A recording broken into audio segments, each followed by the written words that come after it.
I agreed to sell my mother's house before I fully understood what was being taken from me, and by the time the papers were signed, the damage had already settled into my chest. The moment my stepfather told me the house was mine, I felt relief. And then he kept talking, and I understood I was being cornered into giving it away without anyone ever saying the words out loud. My name is Daniel Mercer, and for most of my life, the only thing that ever felt solid was a pale blue house in Maple Ridge outside Fort Collins, Colorado. I was 8 when my biological father died. There was no dramatic build-up, no last conversation that made sense later. Just a hospital hallway that smelled like disinfectant, my mother gripping my shoulder too tightly, and adults speaking in careful tones like volume could change reality. He didn't leave behind much, no inheritance, just a modest life insurance payout that helped my mom keep the house. I didn't understand what that meant at the time, but looking back, that house wasn't just shelter, it was proof we didn't lose everything. For years, it was just the two of us. Microwave dinners eaten on the couch, old sitcom reruns filling the silence.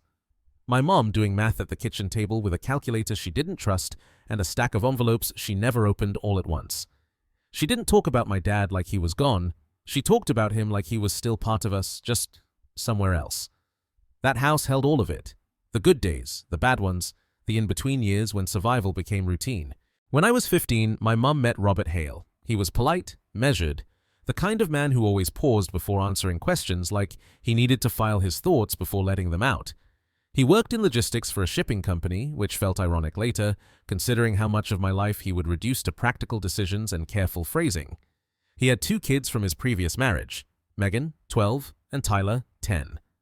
Their lives were tighter than mine had ever been. Fewer extras, fewer backups. Their mother worked constantly and still struggled. That fact hung over everything without ever being discussed. When my mom and Robert married, they moved into our house.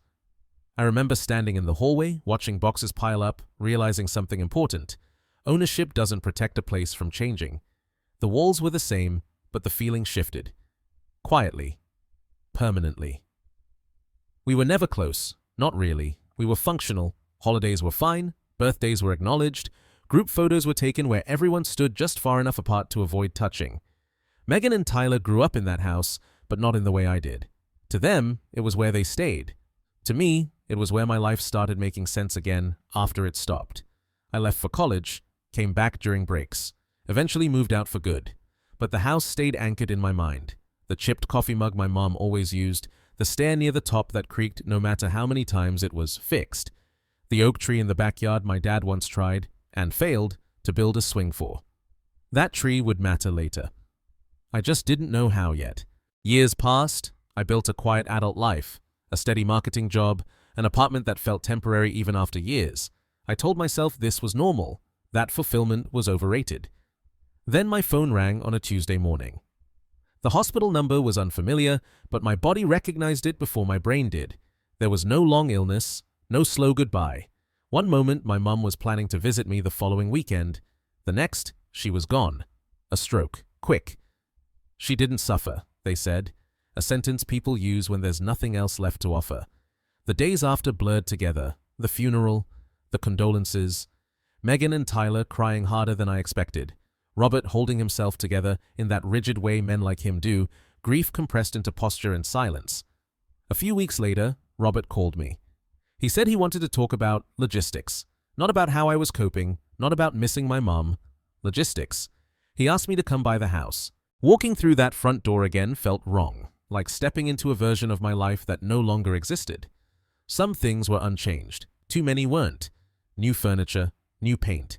My mom's presence felt thinner, like an echo that hadn't decided whether to fade or linger. We sat at the dining table where I'd done homework as a kid. Robert folded his hands, cleared his throat. He told me my mom had updated her will. Then he said it. She left the house to me, not to him, not to the family. To me, for one brief moment, the grief loosened its grip. Relief crept in, unexpected and dangerous, like something had finally stayed mine. Then Robert paused. That pause stretched too long, and everything changed. Robert didn't say anything right away. He just looked down at the table, like he was deciding how much truth to let through at once. Then he reached into a folder I hadn't noticed before and pulled out a single sheet of paper.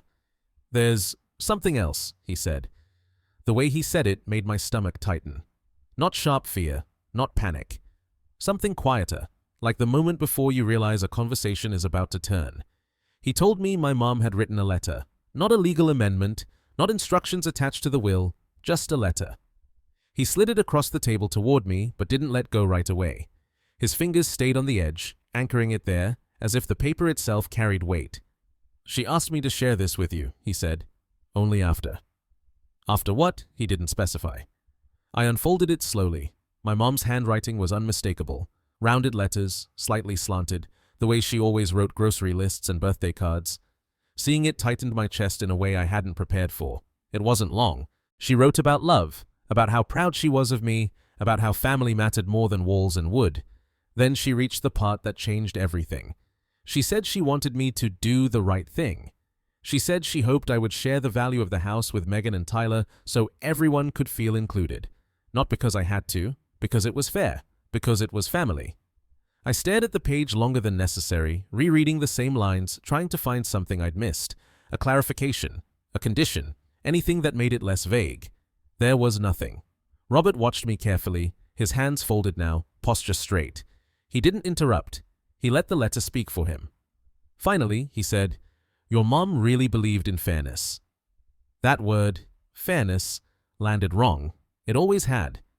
"They grew up here too," he continued. "Not from the beginning, I know, but still, this was their home." I nodded without meaning to. It felt automatic, like my body was responding before my brain caught up. "I know she'd be disappointed if you didn't consider them family." There it was. Not a demand, just a disappointment I hadn't earned yet. He never said I was required to do anything. He never said the house wasn't legally mine. In fact, he made a point of acknowledging that. "The will is very clear," he said. "This is your decision." But the way he said decision stripped it of any freedom. I didn't argue. I didn't defend myself. I didn't ask questions. I cried instead, quietly, awkwardly, and apologized for it like grief was an inconvenience. Robert handed me a napkin and told me to take my time. I went home afterward and sat on my couch in the dark for hours, the letter folded in my pocket like a second heartbeat. Here's the part that made it complicated, the part that made it impossible to dismiss outright. Megan and Tyler didn't have much. They worked hard, but they'd started behind. Student loans, credit card balances that never fully disappeared, rent that swallowed most of their income. Their mom had struggled for years, and even though Robert helped when he could, money was always tight. They hadn't expected anything, not really, but once the idea existed, once fairness had a dollar amount, everything shifted. Megan messaged me first. She said she didn't want to pressure me. She said she understood this was a lot. She said even a partial share would change her life. The message was polite, thoughtful, impossible to argue with without sounding cruel. Tyler's message came later, shorter, more practical. He sent Zillow listings and said selling was the smartest move for everyone. No one asked what I wanted. No one asked if I planned to live there, or keep it, or needed time. The house stopped being my mother's. It stopped being my childhood. It became a number people were already dividing in their heads. That's when I realized this wasn't about money. It was about who was allowed to say no, and I wasn't sure I still could. The thing no one tells you about being put in a moral position is that neutrality isn't an option. The longer I didn't respond, the louder my silence became. At first, I told myself I was just buying time. I needed space to think, to grieve, to let the shock settle. But the messages didn't stop. They just changed tone. Megan checked in again a week later, asked how I was doing, said she hoped I was taking care of myself. At the very end, almost as an afterthought, she mentioned a financial counselor who said selling now would be really smart. Tyler didn't bother cushioning it. He sent a breakdown of potential sale prices. No greeting, no question mark, just numbers. Every notification tightened my chest. I stopped opening the group chat. Let messages stack up unread, telling myself I'd deal with it later. But later never came. The longer I waited, the more it felt like I was already failing some invisible test. Robert didn't push directly. That was the worst part. Instead, he checked in, asked about work, mentioned how quiet the house felt, how strange it was sitting at the same table without my mom across from him. Once, casually, he said, "Your mother always hated conflict." I didn't know how to answer that. I replayed memories, searching for signs. Had my mom talked about this? Had she hinted at wanting things shared? Or was the letter written out of hope rather than certainty? The more I thought about it, the more trapped I felt. If I kept the house, I wouldn't just be choosing myself. I'd be choosing a version of the story where I was selfish, where I fractured the family, where holidays carried tension no one acknowledged out loud. I imagined future conversations where my name dropped in volume. He kept the house. He could have helped. He didn't. That fear settled slowly, like damp. I drove past the house one evening without planning to.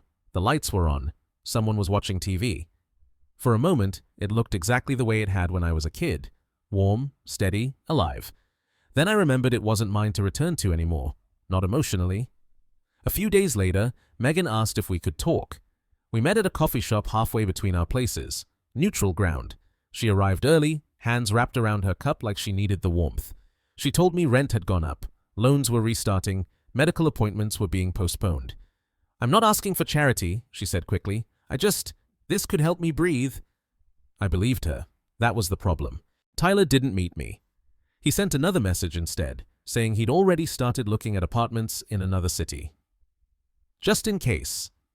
It felt like the decision was happening around me.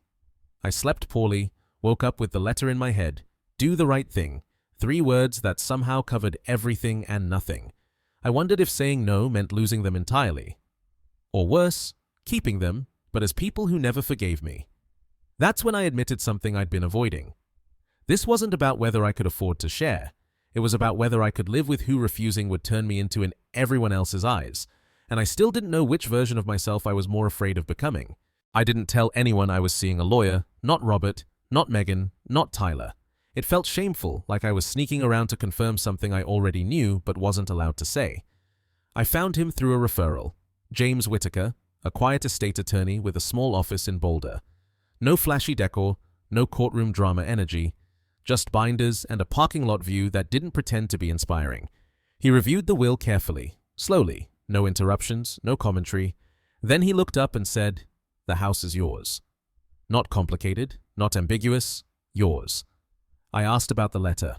He leaned back and exhaled, not annoyed, just familiar. "This happens more than people think," he said. "A will handles assets. A letter handles feelings." I told him about the pressure, the expectations that never crossed into demands. "You're being asked to solve an emotional problem with your bank account."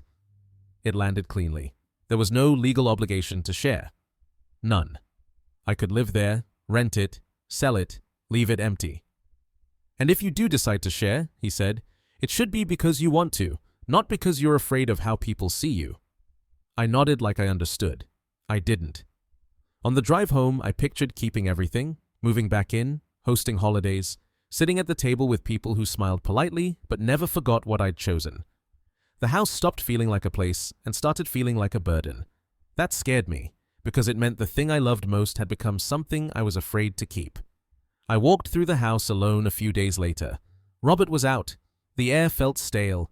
I ran my hand along the wall where my height had been marked in pencil. I stood under the oak tree my dad never finished the swing on. I asked myself what my mother would have wanted, and for the first time I admitted the answer. She wanted peace. Not clarity, not legal fairness, just peace. That realization didn't comfort me. It resigned me, because peace, in this case, had a price tag, and I was the only one paying it. I didn't announce my decision. No family meeting, no speech. I just told Robert I'd thought about it and agreed that selling was probably best. He didn't look relieved. He didn't thank me. He just nodded slowly, like this was the outcome he'd been expecting. "I think your mom would have wanted that," he said. That sentence landed heavier than anything else. Once it was decided, everything moved fast. A realtor, photos, a listing. The house I'd protected in my memory was reduced to bullet points. Charming backyard, updated kitchen, great family home. I avoided the listing. Then I checked it obsessively. Every photo felt slightly wrong. Megan and Tyler became animated overnight. Timelines, plans, what this would change. They didn't say thank you. They talked like the money already belonged to them. The house sold quickly. On signing day, the office smelled like stale coffee and printer ink. Pages slid across the table. Pens clicked open and shut. My name was on everything. I signed slowly. Each signature felt like erasing something. When it was done, Robert hugged me, brief, firm. "Your mom would be proud," he said quietly. That sentence still loops in my head, because I don't know if it was true or just the last push to keep me from backing out. The money moved. I transferred their shares. I hesitated before hitting send, just long enough to imagine stopping. I didn't. A week later, the oak tree was gone. The new owners ripped it out to open up the space. I stared at the photo longer than I should have. That's when it hit me. I hadn't just sold a house. I'd sold the last physical proof that my life before all this had ever existed. The strangest part wasn't the money moving. It was how fast everything else stopped. Megan paid off debts. Tyler moved cities. The group chat thinned out, then faded. Robert still texted occasionally, weather, updates, nothing about the decision. Neither did I. I rent now. It's fine, clean, temporary. Sometimes that feels easier. Other times, it feels like evidence that I gave something up and replaced it with nothing. I drove past the old house months later. Gray paint, new light, flat grass where the oak tree stood. No sign it was ever mine. I tell myself I did the compassionate thing. Sometimes that works. Other times, it feels like I was quietly cornered into agreeing to something I'll never fully understand. I don't know who I'm angry at anymore. And no one ever asks about the house. It's like we all agreed pretending it never existed would make it hurt less. But it doesn't. And I still don't know if I gave something up to keep the peace, or if I just taught myself that the things I care about most are negotiable when enough people want them.